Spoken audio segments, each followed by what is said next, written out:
आप सभी को मेरा नमस्कार। जय श्री कृष्णा, राधे राधे। एक बार फिर से स्वागत है आपका अपने YouTube चैनल RJ11 सरमथुरा में। और एक बार फिर मैं उपस्थित हुआ हूँ आपके लिए पेपर नंबर फर्स्ट की पुराने प्रश्न पत्र की जो सीरीज फर्स्ट चल रही थी उसका पार्ट सेकंड, जिसमें मैं आपको कराने वाला हूँ प्रश्न क्रमांक 6 से लेकर के और 10 तक के प्रश्नों के आंसर, वो भी पूर्ण विस्तार के तहत। ठीक है ना। और मैं आपको बताना चाहता हूं कि आपके जितने भी बड़े छोटे भाई बहन हैं जो स्पेशल डिप्लोमा कोर्स कर रहे हो, चाहे स्पेशल STC जैसे हमें राजस्थान में बोलते हैं, और अगर हम बात करें कि यूपी में इसको BTC के नाम से भी जाना जाता है, और इसका सही नाम diploma in education special education है। ठीक है, तो आप लोग ज्यादा से ज्यादा इस वीडियो को शेयर किया करें और कमेंट करें कि यदि आपको पहला वाला पार्ट अगर ठीक लगा हो, अच्छा लगा हो, तो मैं सेकंड पार्ट आपको इसमें देने का प्रयास करूंगा। ठीक है ना, और भी बेहतर करने का प्रयास करूंगा। और यदि आपको लगता है कि सर हमें इसमें ये वाला पॉइंट है वो आपको ऐड करना चाहिए, या फिर हमें इसमें प्रॉब्लम आ रही है, तो मैं उसका एक पर्टिकुलर छोटा सा शॉर्ट वीडियो भी बना के डाल दूंगा, जिससे आप लोगों को कोई समस्या आगे ना आए। चलिए, तो वीडियो को हम स्टार्ट करते हैं। और मैं आपसे कहूंगा कि आप लास्ट तक इस वीडियो को देखें, तो आपके लिए बहुत ही ये वीडियो मोस्ट इम्पोर्टेंट होने वाला है। और मैं बता देता हूं आपको कि सीरीज फर्स्ट के पार्ट सेकंड के अंतर्गत क्वेश्चन नंबर 6 to 10, इसमें से जितने क्वेश्चन होंगे मैं सॉल्व करवाने का प्रयास करूंगा। बाकी के प्रश्न हैं मैं उनके लिए नेक्स्ट पार्ट डालूंगा। ठीक है ना। चलिए, तो हम यहाँ पे पहले प्रश्न को रीड करते हैं। दिव्यांगता के कारणों को विस्तार से बताइए। मैं बता देता हूं आपको, दिव्यांगता के कारण होते हैं, वो दिव्यांगता के कारण प्रत्येक ईयर के क्वेश्चन पेपर्स में पूछ लिए जाते हैं। और ये प्रश्न आता है आपका 5 से 10 नंबर का। कितने नंबर का आता है? 5 से 10 नंबर का। अगर हम HI की बात करें तो ये 7 से 8 नंबर का प्रश्न आता है। और वो प्रश्न संयुक्त रूप से आता है कि दिव्यांगता के कारणों और रोकथामों को विस्तार से बताइए। ठीक है ना। दूसरे अगर हम यहाँ पे प्रश्न की बात करें तो दिव्यांगता के रोकथाम क्या क्या होते हैं उसके बारे में चर्चा करेंगे। तीसरे प्रश्न की बात करें हम तो क्रॉस डिसेबिलिटी क्या है, इसके बारे में बताना है हमें। ये पॉइंट नया ऐड हुआ है, तो इसको आपको याद करके ही जाना है। तीसरे प्रश्न अगर हम चौथे प्रश्न की बात करें तो गामक अक्षमता क्या है? गामक अक्षमता को इंग्लिश में बोलते हैं लोकोमोटर डिसेबिलिटी। ठीक है ना। तो चलने फिरने में जो असमर्थता आती है वो कौन सी अक्षमता कहलाती है? उसके पार्ट कौन कौन से होते हैं, जैसे कि मैंने उसको अलग से डिस्क्राइब किया है क्वेश्चन नंबर 10 में। प्रमस्तिष्क पक्षाघात, जिसको इंग्लिश में CP बोलते हैं, सेरेब्रल पाल्सी, और दूसरा है पोलियो। और भी विभिन्न भाग होते हैं, लेकिन एग्जाम के दृष्टिकोण से मैं क्या है आपको ये सीरीज करवा रहा हूं, तो आपको यहाँ पे मैं जो प्रश्न करवा रहा हूँ उनको अच्छे से तैयार करके जाना है, बिल्कुल रीड करके जाना है। ठीक है ना। तो सबसे पहले मैं आपको कहूंगा कि आप लोग मुझे ज्यादा से ज्यादा कमेंट करें। और कमेंट करने से पूर्व मैं आपको बता दूं एक और बात, कि कल मैंने एक प्रश्न दिया था आपके लिए, और वो प्रश्न था AYJNISHD का मुख्यालय, या फिर ये जो यूनिवर्सिटी है, ये यूनिवर्सिटी कहाँ है? तो उसका आंसर है मुंबई। कहाँ है ये? मुंबई। और ये किसकी यूनिवर्सिटी है बेटा? ये diploma in education special education hearing impairment.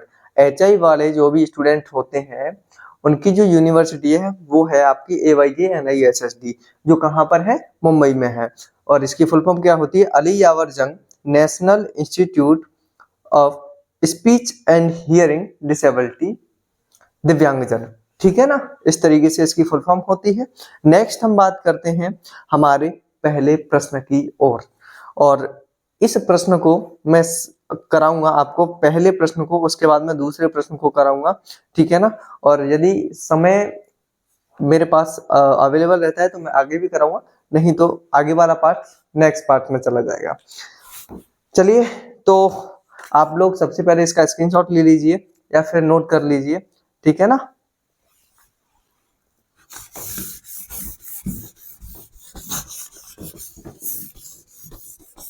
आप लोगों के लिए जो मैं लास्ट में जब हम क्लास को बंद करते हैं तो क्लास के बंद करते टाइम मैं आपको एक दो प्रश्न ऐसे करवाता हूँ, वो प्रश्न आपके जो एक एक अंक के प्रश्न आते हैं ना, उन प्रश्नों की दृष्टि से अति महत्वपूर्ण होते हैं।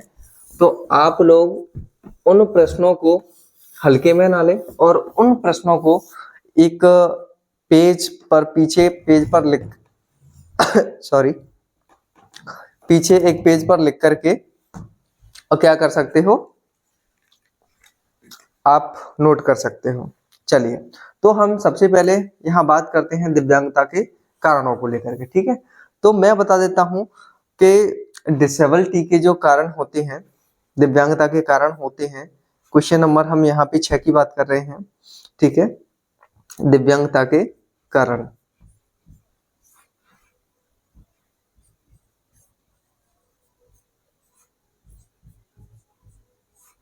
दिव्यांगता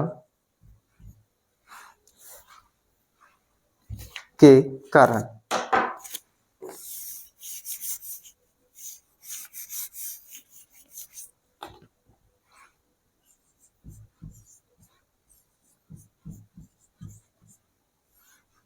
दिव्यांगता के कारण तो कुछ बच्चों को पता होगा जो रेगुलर क्लास लेने आते हैं, बाकी मैं बता देता हूँ कि दिव्यांगता के डिसेबिलिटी के मुख्य 3 प्रकार होते हैं, 3 कारण होते हैं, ठीक है। वो 3 कारण किस तरीके से है, मुख्यतः इनको 3 कारणों में विभक्त किया गया है और वो 3 कारण कौन से होते हैं मैं बता देता हूँ आपको। पहला कारण है बेटा प्रीनेटल, दूसरा है आपका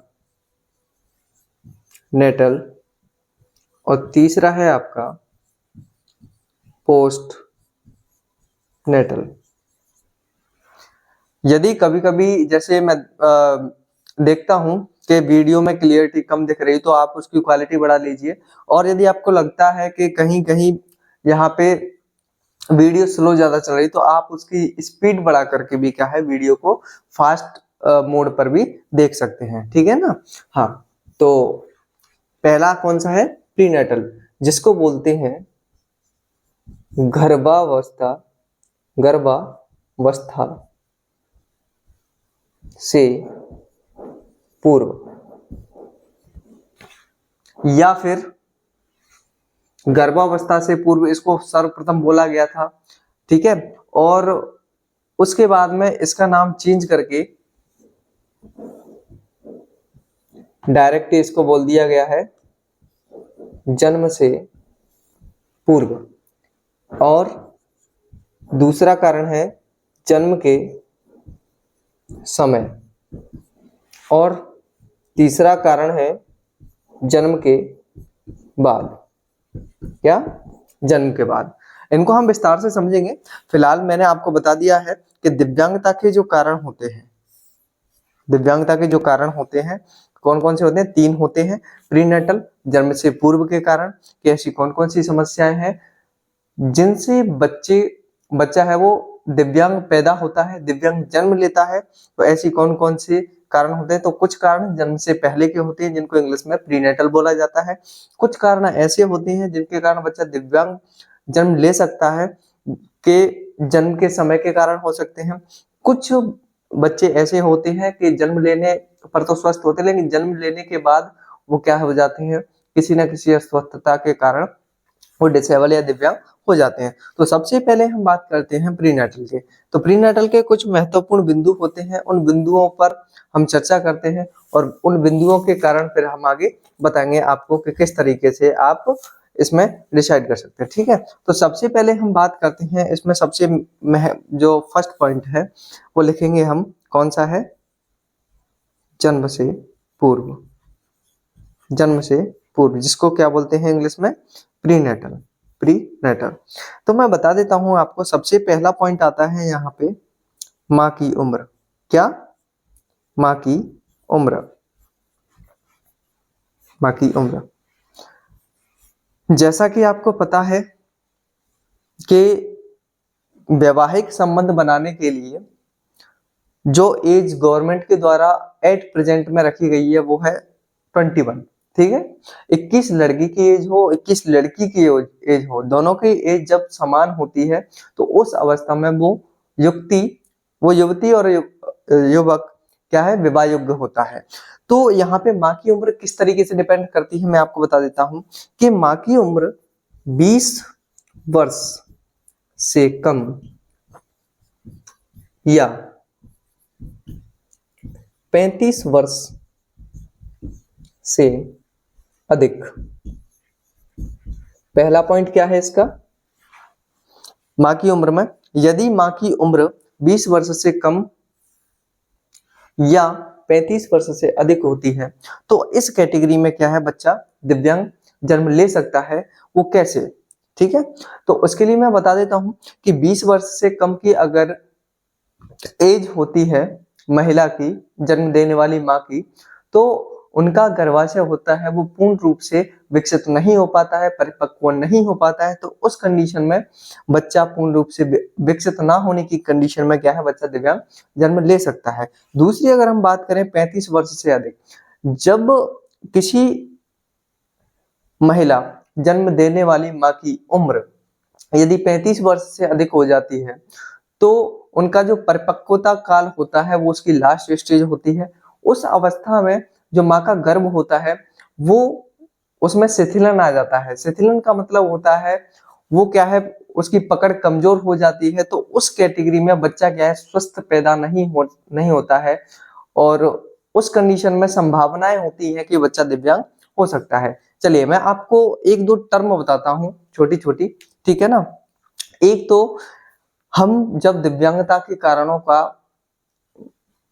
विस्तार करते हैं या इसके बारे में लिखते हैं या पढ़ते हैं तो दिव्यांगता के जो कारण होते हैं वो कारण ऐसा नहीं है कि पूर्णता होते ही होते हैं, ऐसा नहीं है, हो सकते हैं, पॉसिबिलिटी होती है कि इस कंडीशन में ऐसा हो सकता है, ठीक है ना। ये नहीं है कि होते हैं, क्योंकि आपको पता होगा कि 100 में से 2-3 बच्चे ऐसे होते हैं जो कि इस तरीके की कैटेगरी से जन्म लेते हैं। तो हमें उसके लिए सचेत करने के लिए क्या है, दिव्यांगता के कारणों को पढ़ना है और इसीलिए बार बार प्रश्न पत्र में ये पूछे जाते हैं। एक और मैं आपको बात बता देता हूँ कि जैसे मैं बार बार बोलता हूँ यहाँ पे कि आपको यहाँ पे जैसे मैंने बोला कि माँ की उम्र यदि 20 वर्ष से कम या 35 वर्ष से अधिक होती है तो बच्चा दिव्यांग हो सकता है। क्या हो सकता है, दिव्यांग हो सकता है। तो जैसे मान के चलो एग्जाम में पूछ लिया, ठीक है, कि श्रवण बाधिता के कारणों का वर्गीकरण कीजिए या श्रवण या फिर आप वो मानसिक मंदता के जो कारण है उनको विस्तार से लिखिए।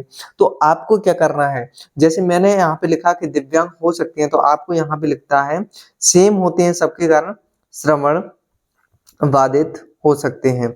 यदि उसने पूछ लिया मानसिक मंदता की तो आप लिखोगे यहाँ पे कि बच्चा मानसिक मंद हो सकता है। उसने पूछ लिया कि बच्चा लोकोमोटर डिसेबिलिटी, ठीक है, मतलब गामक अक्षमता, तो गामक अक्षमता का शिकार हो सकता है।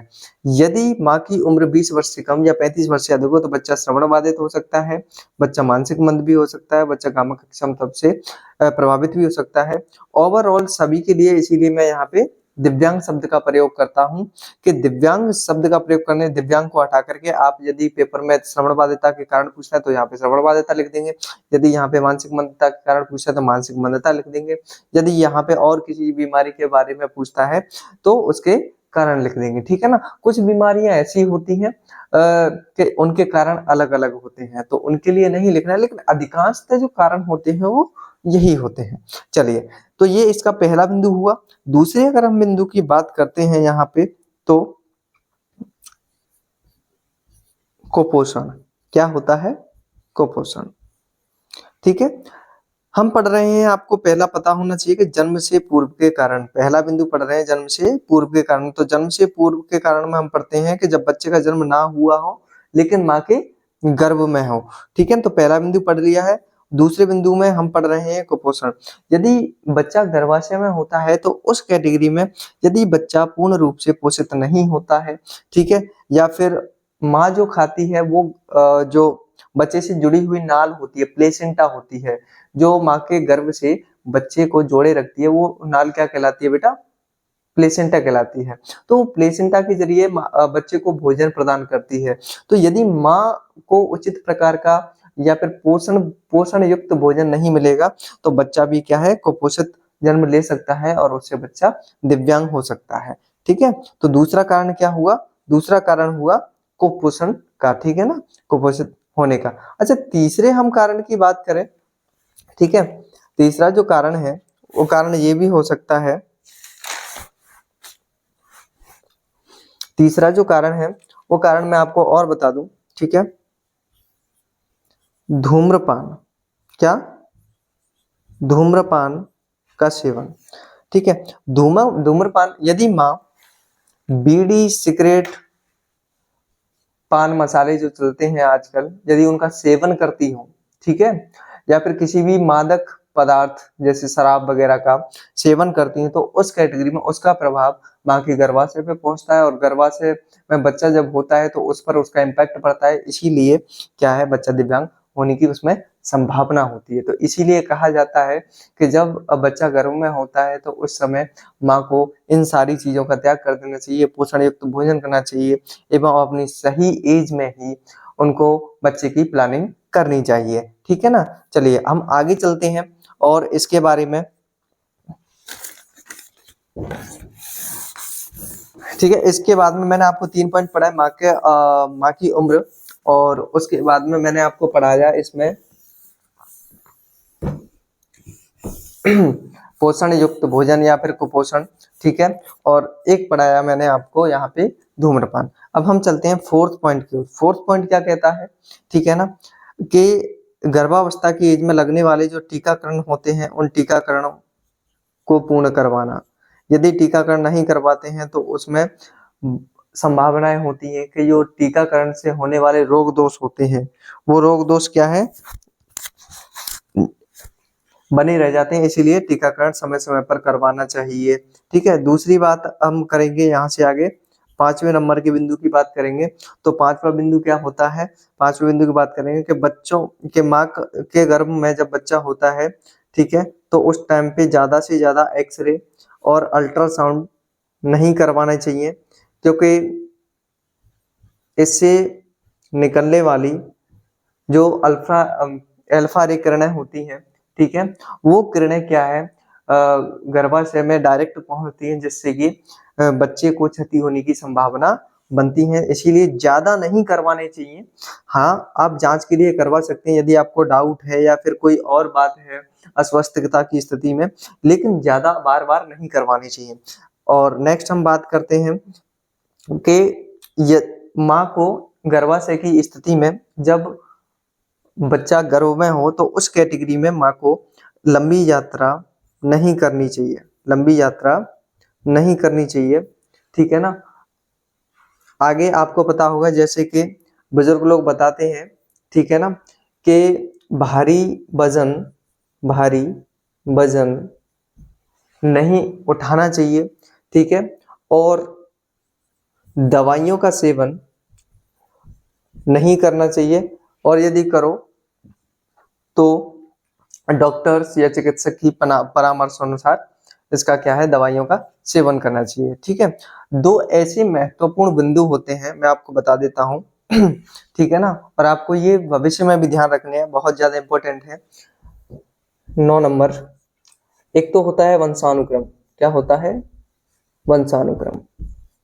जैसे मान के चलो आपके नाना जी, ठीक है, मैं बता देता हूँ, आपके नाना जी या आपके दादाजी पहले से ही किसी बीमारी से ग्रसित हैं या फिर मैं कहूँ किसी दिव्यांगता से ग्रसित हैं, तो उस कैटेगरी में उनके लक्षण, उनके वंशानुगत जो गुण होते हैं वो उत्तर एक से दूसरे में आते जाते हैं। तो आप देखते होंगे किसी ना किसी में दादा के गुण, किसी में परदादा के गुण, किसी में नाना के गुण, तो इस तरीके के उनमें जो वंशानुगत लक्षण आते हैं दिव्यांगता के, वो वंशानुक्रम के अंतर्गत आते हैं। यदि हम बात करते हैं लास्ट पॉइंट इसमें, ठीक है, आप अपनी तरफ से और भी ऐड कर सकते हैं, लेकिन मैं यहाँ पे बताऊं इससे नेक्स्ट पॉइंट वो है रक्त संबंध में शादी होना, रक्त संबंध। देखो रक्त संबंध क्या होता है, मैं आपको क्लियर कर देता हूँ यहाँ पे। रक्त संबंध का मतलब ये होता है, रक्त संबंध का मतलब जैसे मान के चलो आपका ब्लड ग्रुप और आपके पार्टनर का यदि ब्लड ग्रुप सेम होता है तो उस कैटेगरी में बच्चा डिसेबल होने की संभावनाएं होती है। इसीलिए शादी करने से पूर्व ये जांच करवा लीजिए कि आपका और आपके पार्टनर का ब्लड ग्रुप सेम तो नहीं है। आपने देखा होगा कि अधिकांशतः जो मॉमडन्स होते हैं, ठीक है ना, उनकी क्या है, आपको पता है कि शादियां घर घर में हो जाती हैं। इट मीन जैसे मान के चलो आपको पता है कि हमारे दादा दादा के जैसे चाचा चाचा के रिश्तेदार बन जाते हैं आपस में, तो क्या है वो दादा की तो एक ही हमारे वंशानुक्रम से क्रम से चले आ रहे हैं, तो खून तो उनमें एक ही होता है, तो एक ही होता है, तो ब्लड ग्रुप भी एक होता है। तो सेम कंडीशन में आपको पता होगा कि अधिकांशतः जो डिसेबल बच्चे देखने को मिलते हैं वो आपको मॉमडेंस की इस तरीके की कैटेगरी में देखने को मिलते हैं कि जहां पर बहुत ज्यादा जो संबंध होते हैं वो संबंध आपस में ही अपने खून के संबंधों से ही जो है विवाह संबंध स्थापित करते हैं। ठीक है ना। नेक्स्ट हम बात करते हैं, ये आपको मैंने 10 पॉइंट यहाँ पे बताए, एक बार फिर से रिपीट कर देता हूँ, आप लोग नोट कर लेना। ठीक है, सबसे पहले मैंने आपको बताया सॉरी, माँ की उम्र बहुत ज्यादा इंपॉर्टेंट होती है, 20 वर्ष से कम या 35 वर्ष से अधिक नहीं होनी चाहिए। ऐसी स्थिति में बच्चा दिव्यांग हो सकता है जन्म लेने पर। ठीक है, दूसरी हम बात करते हैं, मैंने आपको बताया था कुपोषण। ठीक है, यदि माँ को जब माँ गर्भ से होती है तो उस कंडीशन में माँ को पोषण युक्त भोजन देना चाहिए। ठीक है, उस कंडीशन में यदि पोषण युक्त भोजन नहीं मिलता है तो बच्चा दिव्यांग हो सकता है।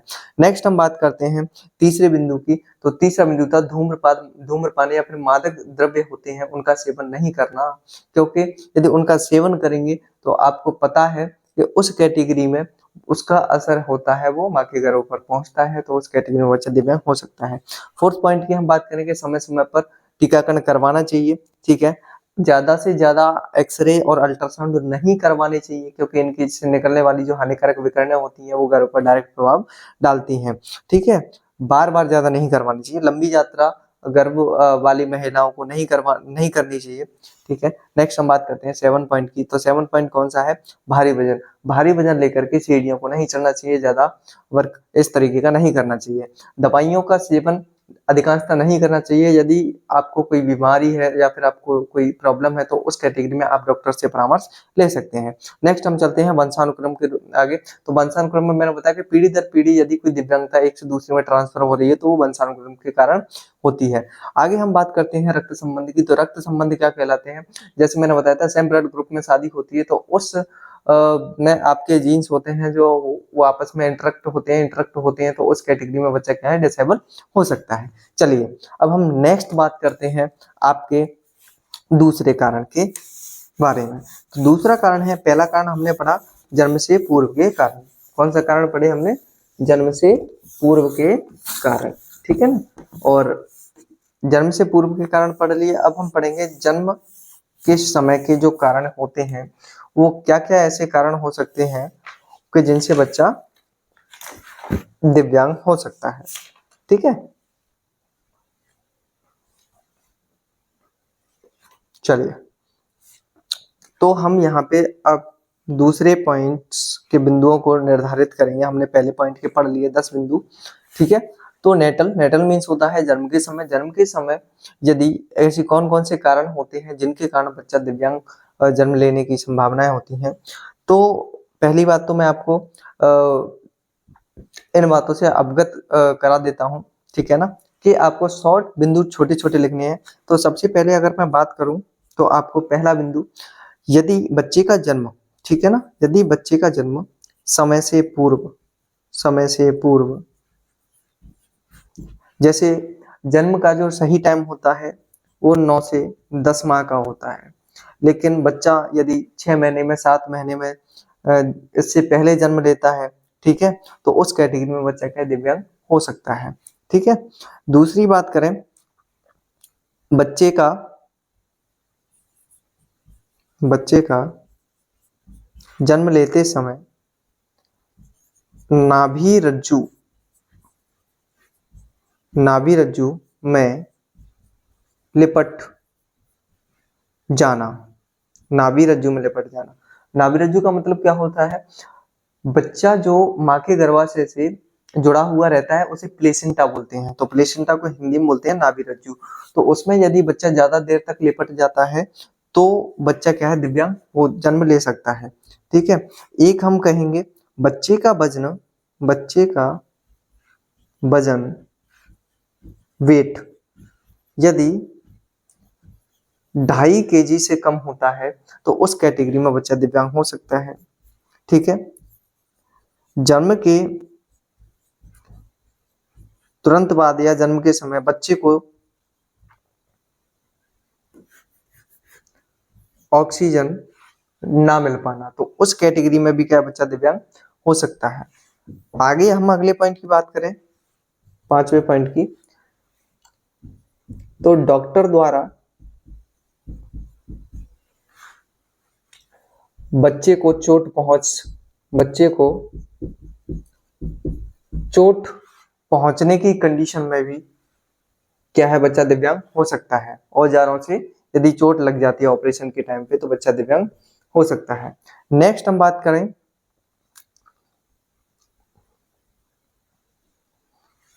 माँ के प्रसव के समय यदि अधिक होता है या फिर अधिक समय लगता है, प्रसव का जो समय होता है जब ज्यादा समय लेता है प्रसव में, तो भी बच्चा क्या है, दिव्यांग हो सकता है।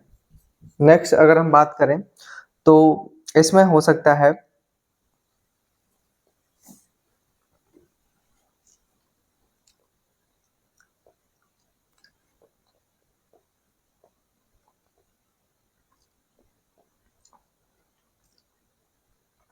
एक नॉर्मल, जैसे कि लिखा हुआ है हॉस्पिटल की साफ सफाई, या फिर जो कर्मचारी हैं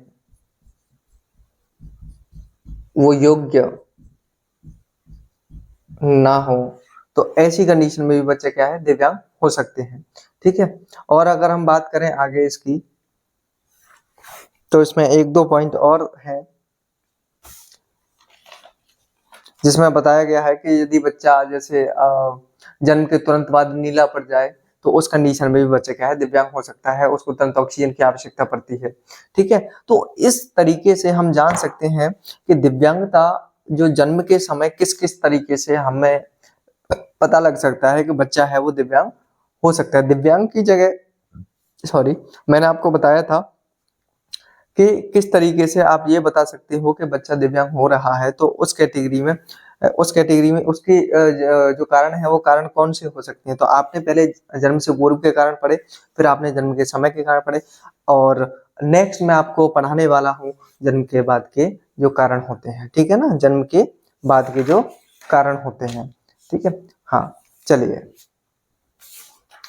तो जन्म के बाद के कारण जिनको बोलते हैं पोस्ट नेटल, क्या बोलते हैं, पोस्ट नेटल। इनको आप वीडियो को रोक करके लिख सकते हैं, ठीक है ना, बाद में, और यदि आप साथ के साथ लिख रहे हो तो और भी अच्छी बात है, और यदि किसी के पास नोट्स हो तो वो नोट्सों से पढ़ाई कीजिए, ठीक है ना, लेकिन आपको सिर्फ और सिर्फ पढ़ना है। चलिए नेक्स्ट हम बात करते हैं फाइनल, जो है तीसरे कारण कौन कौन से हो सकते हैं पोस्ट नेटल जन्म के बाद। देखो सबसे पहला कारण तो एक हो सकता है कि जन्म के तुरंत बाद यदि बच्चा ऑक्सीजन ना ले पाए, यदि बच्चा रोता नहीं है ना, ऑक्सीजन ना ले पाना, आपको पता होगा, या बच्चे का ना रोना, जन्म के समय बच्चे को रुलाते हैं, आपको पता है नर्स या डॉक्टर बच्चे को रुलाते हैं, क्यों रुलाते हैं, क्योंकि बच्चा जब रोएगा तो वो अंदर सांस लेगा तो ऑक्सीजन है वो उसके पूरे शरीर में संचरित हो जाएगी, तो जिससे उसकी जो है श्वास लेने छोड़ने की और ऑक्सीजन का ब्लड में मिल जाने की जो क्रिया होती है वो संपूर्ण होती है। और आपको मैं बता देता हूँ कि जन्म के समय बच्चा क्या है, एक वातावरण से दूसरे वातावरण में आता है। एक तो वो वातावरण जो माँ के गर्भ में उसे मिलता है, और एक वो वातावरण जो कि उसे गर्भ से बाहर निकलने के बाद में जो प्रकृति द्वारा प्राप्त है उसमें वो अनुकूल करता है खुद को, ठीक है। तो उस कैटेगरी में क्या, यदि बच्चा नहीं रोता है और उसमें ऑक्सीजन की कमी आती है तो उस कैटेगरी में बच्चा क्या है, डिसेबल हो सकता है। ये जन्म के बाद के पॉइंट में आपको बता रहा हूँ। दूसरा पॉइंट है समय समय पर जन्म के बाद टीकाकरण ना करवाना। टीकाकरण ना करवाने की कंडीशन में भी क्या है, बच्चा दिव्यांग हो सकता है, ठीक है। किसी भी, तीसरा हम लिखेंगे कुपोषण के कारण भी बच्चा दिव्यांग पैदा हो सकता है। चौथा हम लिखेंगे किसी दुर्घटना के कारण भी, जन्म के बाद में कोई भी कारण हो सकते हैं जिसमें बच्चे ने जन्म ले लिया, उसके बाद क्या क्या हो सकते हैं। बच्चे को तेज बुखार, नेक्स्ट पॉइंट, तेज बुखार या नीला पड़ जाना, ठीक है। और नेक्स्ट पॉइंट हम लिख सकते हैं बच्चे को मिर्गी का दौरा पड़ना। इस तरीके की कैटेगरी में भी बच्चा दिव्यांग हो सकता है, ठीक है। बच्चा वंशानुक्रम के भी कारण हो सकता है दिव्यांग, ठीक है। और बच्चे में यदि किसी भी प्रकार का संक्रमण यदि होता है तो भी बच्चा दिव्यांग हो सकता है, ठीक है। और यदि हम बात करें तो इसमें हम और भी बता सकते हैं, जैसे एक तो है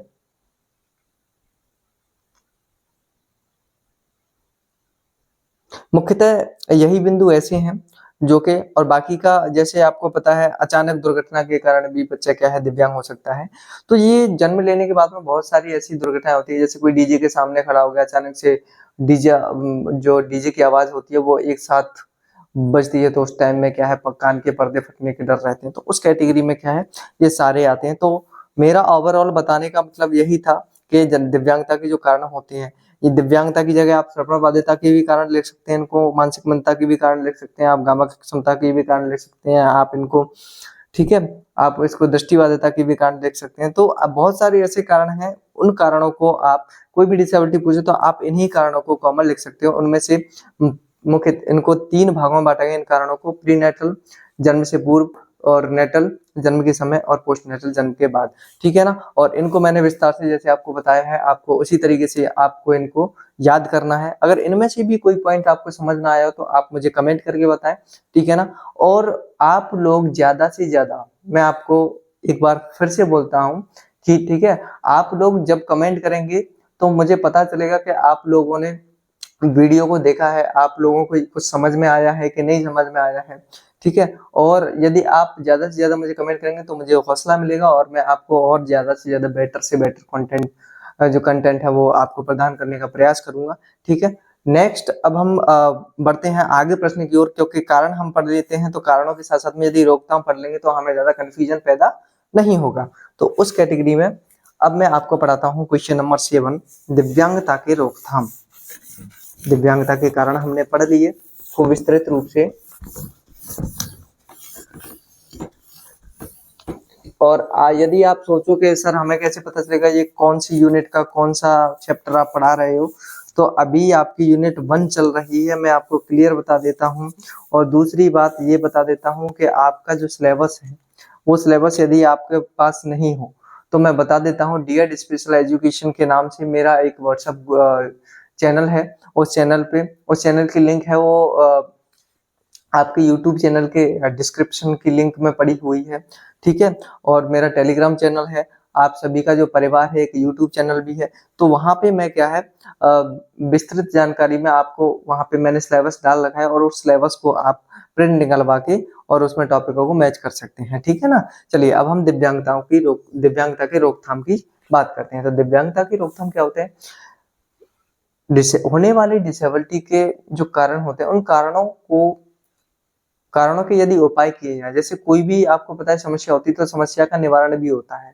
तो निवारण कब होता है, जब हमें उसके कारणों का पता होता है। तो जब हमें कारण पता होते हैं तो हम उसका रोकथाम करने का प्रयास करते हैं, ठीक है ना। उसके जो है कारणों का पता करके हम उस पे कार्य करते हैं, कार्य करने के बाद में हमें पता चल जाता है तो हम उनको कम करने का प्रयास करते हैं। तो कम करना क्या कहलाता है, दिव्यांगता को कम करना ही दिव्यांगता के रोकथाम के कारण रोकथाम कहलाते हैं। ठीक है, अब रोकथाम के बारे में अगर मैं बात बताऊं तो देखो रोकथाम को भी मुख्य 3 भागों में बांटा गया। कितने भागों में बांटा गया है?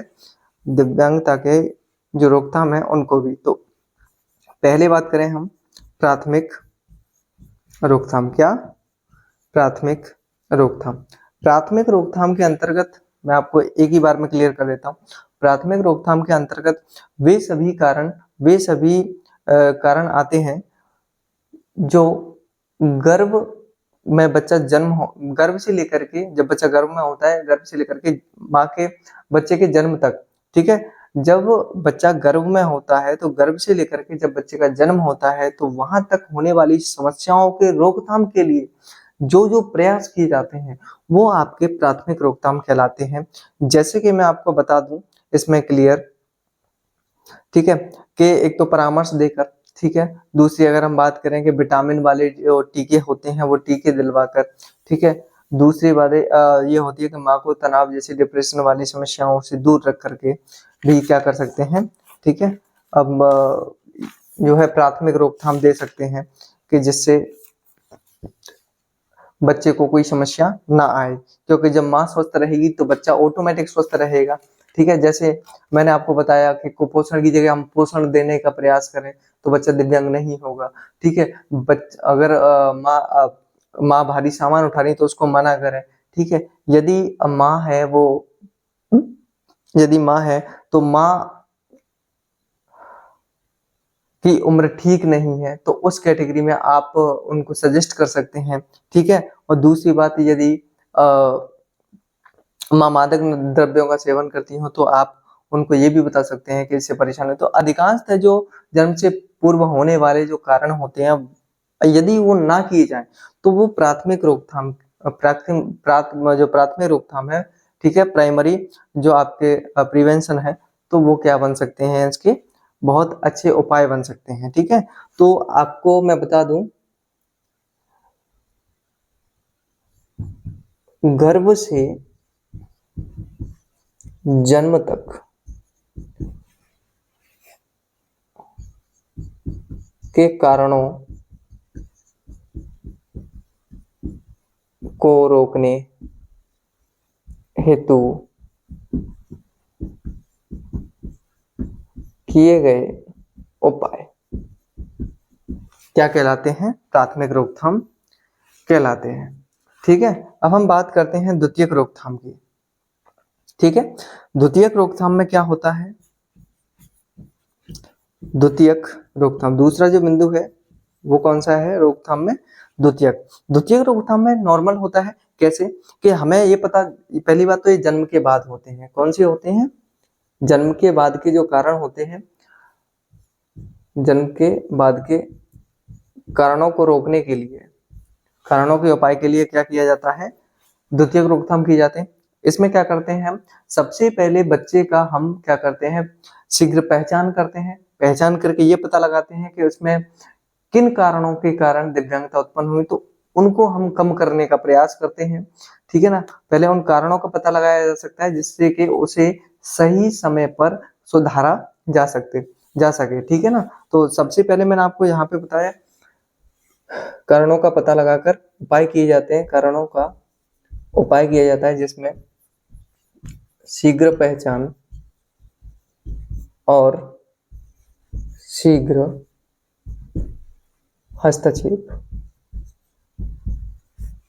हस्तक्षेप जैसी टर्म जो है सामने आती हैं। ठीक है ना, और इसमें ये भी है, मैं आपको थोड़ा सा बता देता हूँ। ठीक है, ये जो दोनों पॉइंट हैं, शीघ्र पहचान, क्योंकि हमें पता होता है कि बच्चा जन्म लेता है तो किसी कारणवश बच्चा दिव्यांग हुआ है, तो दिव्यांग होने के कारणों को जल्दी से जल्दी पता लगाएंगे। जैसे मैं आपको एक एग्जांपल देता हूँ बहुत छोटा सा, कि जब आपको छोटा मोटा बुखार आता है तो आप क्या है, आलस्य करते हैं कि चलो ठीक है ऐसे ही चला जाएगा। लेकिन आपको पता चलता है कि यदि जिस टाइम पे छोटा मोटा बुखार आता है उस टाइम पे आप अगर टैबलेट या फिर इंजेक्शन लगवा लेते हैं तो वो बुखार वहीं रुक जाता है। यदि आप उसका आलस्य करते रहते हैं, आलस्य करते करते आप उसमें 15 दिन बिता देते हैं तो फिर बाद में वो मलेरिया, ठीक है, निमोनिया, इस तरीके की भयंकर बीमारियों का रूप लेता है, तो उसमें टाइम भी ज्यादा लगता है। तो जस्ट वैसे ही आप यदि बीमारी का जितनी जल्दी पता लगाएंगे, और जल्दी पता लगाना ही शीघ्र पहचान कहलाता है, और उसका हस्तक्षेप का मतलब होता है उसका जल्दी इलाज करवाना, ठीक है ना। चलिए अब हम बात करते हैं तृतीयक रोकथाम की। किसकी? तृतीयक रोकथाम। तृतीयक रोकथाम। तो तृतीयक रोकथाम में क्या होता है, मैं आपको क्लियर बता देता हूँ। इसमें बच्चा जो है पूर्ण रूप से डिसेबल हो जाता है, जैसे मान के चलो किसी का पैर नहीं रहा, ठीक है ना, और किसी के हाथ नहीं रहा, तो उस कैटेगरी में क्या होते हैं, हम इन बच्चों को पहली बात तो कृत्रिम अंग, कृत्रिम अंग या फिर व्हील चेयर, बैसाखी, ठीक है, इस तरीके के उपकरण यंत्रों के द्वारा इनको क्या है, सामाजिक रूप से ढाला जाता है कि इनके कोई भी काम ना रुके। दूसरा, इनको आप प्रशिक्षण, इनको आप क्या कर सकते हो, प्रशिक्षण दे सकते हो, पुनर्वास, ठीक है। इनको आप पुनर्वासित करने के लिए क्या कर सकते हैं, व्यावसायिक वोकेशनल जो है ट्रेनिंग दे सकते हैं। और वोकेशनल ट्रेनिंग जैसे मान के चलो यदि बच्चे के पैर नहीं है, किसी व्यक्ति के पैर नहीं है, तो फिर वो क्या करेगा, वो बैठा बैठा घर पे कोई भी जो है दुकान चला सकेगा। तो उस कैटेगरी में क्या है, बच्चा होता है वो पुनर्वास। पुनर्वास का मतलब क्या होता है, मैंने आपको कल भी पुरानी वीडियो में बताया था। पुनर्वास का मतलब होता है कि उसको सामाजिक स्थिति में ढालना, ठीक है ना, खोई हुई योग्यताओं को वापस दिलाने का प्रयास करना। तो मैंने आज आपको ये सब कुछ बताया है, 2 प्रश्नों के बारे में विस्तार से बताया है, और ये प्रश्न आपके बहुत ही ज्यादा इंपॉर्टेंट है, महत्वपूर्ण है। मैं बता देता हूँ, ये दोनों प्रश्न आपको 10 नंबर देके जाएंगे और आपको पास होने के लिए 18 नंबर की जरूरत होती है। तो ध्यान रखें, इस वीडियो को ज्यादा से ज्यादा शेयर करें, ठीक है। ये आपके पहले पेपर की वीडियो है, ठीक है। आज मैंने इस वीडियो को बनाया है और ये सीरीज फर्स्ट का पार्ट 2 है, ठीक है। और मैं आपको कहूंगा, बार बार कहूंगा कि आप लोग मुझे बार बार ज्यादा से ज्यादा कमेंट करके बताएंगे तो मैं और भी बढ़िया करने का प्रयास करूंगा, और भी क्लियर आप लोगों के लिए मैं कुछ उपाय कर सकता हूं, ठीक है ना। और आज के लिए आपके लिए एक प्रश्न है, और वो प्रश्न क्या है लिख लीजिए, या फिर मुझे उसका उत्तर आप लोग कमेंट पे देंगे, ठीक है ना। RCI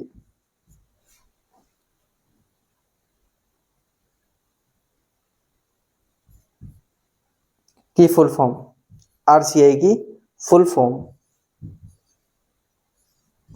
form.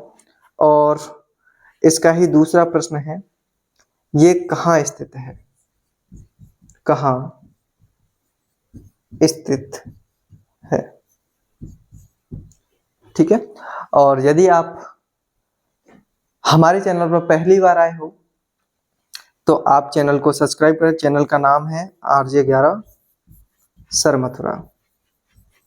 RJ11 sir Mathura जैसे ही डालेंगे आपको चैनल पे फोटो दिखेगा, आप उस चैनल को सब्सक्राइब कर सकते हैं। उसके बाद में आपको एक बेल आइकन का सिंबल दिखेगा, तो बेल आइकन को आप प्रेस भी कर सकते हैं, ठीक है, जिससे मैं आपके लिए कोई भी वीडियो डालूं तो वो वीडियो सबसे पहले उसका नोटिफिकेशन आप तक पहुंच पाए।